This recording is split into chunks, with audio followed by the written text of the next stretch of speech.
So what's up, everyone? Well, um, this weekend is not going to be a very rich one in boxing matches, so I will only be talking about one this time, which is Triple G versus Derevyanchenko. It's a really good middleweight showdown and one of the best this year. Yeah. uh, Triple G is now. This is his second fight since his loss, his first and only loss, of course, which was controversial to Canelo. And this is supposed to be like a fight which will both determine how much he's got left in the tank, and also if he wins it, then he will go on to fight someone else of stature. Yeah, I mean, he's now 37, and even though Derevyanchenko is 33 himself, he's not that much younger, 33 or 34, but he's only got 14 fights, I believe, so far. 14, 15, I'm not sure. But he's anyway, he's, well, let's put it this way, he's hungrier and has got less mileage on him, which makes it a rather dangerous fight for Triple G, I'd say, even though I wouldn't really, call him an underdog. Triple G, I think he's still got a good, he's a slight favorite, yeah, but not as big favorite, of course, as he has been in the past.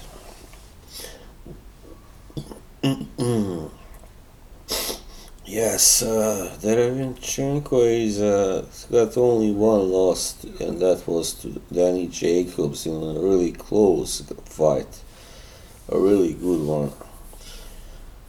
And what happened there is he kind of had a slow start, and then he came back strong in the second half of the fight, but it wasn't enough.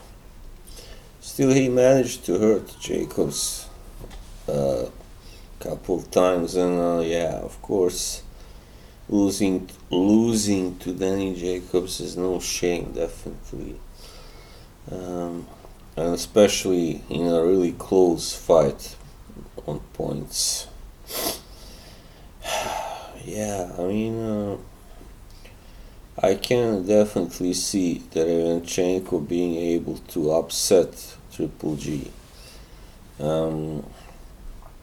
He's a very tough fighter, and he's got the power to, yeah, to stop even perhaps Triple G, but he's a guy that is really durable and just a good offensive fighter and a good boxer, and yeah, it's a little bit hard to really pin him down now because he hasn't had so many fights, and especially not many high quality fights against quality opponents. But yeah, in that Jacobs fight, he showed that he really can bounce back, and it's not an easy fight for anybody. So yeah.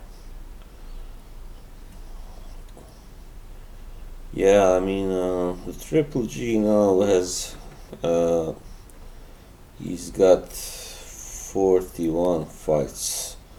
He's won 39 of them. And you got to start to wonder how much left he's got, really. And because he's been in two tough wars, I mean, back to back with Canelo. And before that, he didn't really have many tough fights. I mean, really tough. He kind of blew out all his opponents rather easily. I mean, and yeah, in his last fight he beat a guy called Steve Rolls, who was undefeated at 19, but he's not really a very known fighter, so he was most likely a guy that was kind of protected until then, and probably a decent fighter, but I doubt he was a really world class fighter. So yeah, what else to say about that?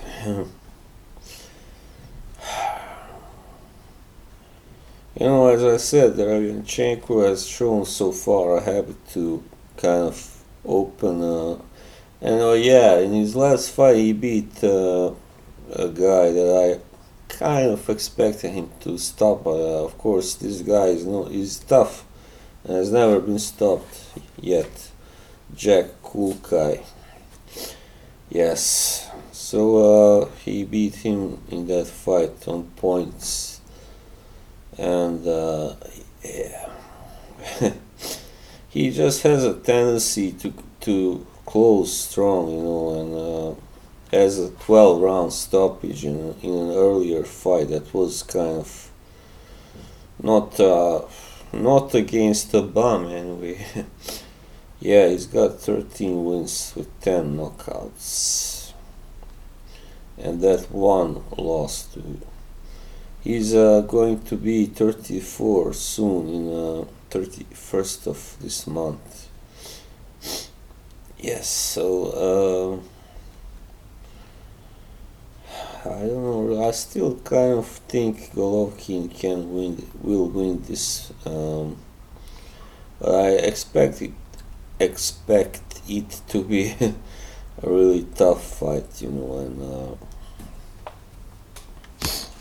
I can see two scenarios as usual.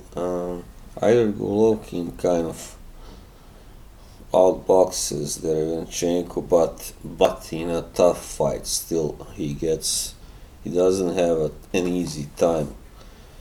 But I don't think he can stop Derevyanchenko. I mean, I think he's kind of past that phase now, where he was stopping the best guys and knocking them out. I mean, he hasn't perhaps even faced so many fighters like Derevyanchenko so far, to be honest. So, yeah. So that's one scenario I can see that Golovkin wins some points after a tough fight, and maybe he can score a knockdown or something. The other scenario is that Derevyanchenko kind of takes over in the second half of the fight and gives him a beating, and then wins either on points or even by a late TKO, something like that, in the championship rounds. Who knows? Everything is possible. I slightly kind of lean a little bit more towards Golovkin winning by a decision. So yeah, this is I'm really looking forward to this fight, and now we don't have a really good fight week until the 26th. Wow, it's all kind of one or two good fights until then for the next 3 weekends, so that kind of sucks, but at least we have this one to look forward to this weekend. Yeah. Alright, so that was that for now. Bye bye. See you around.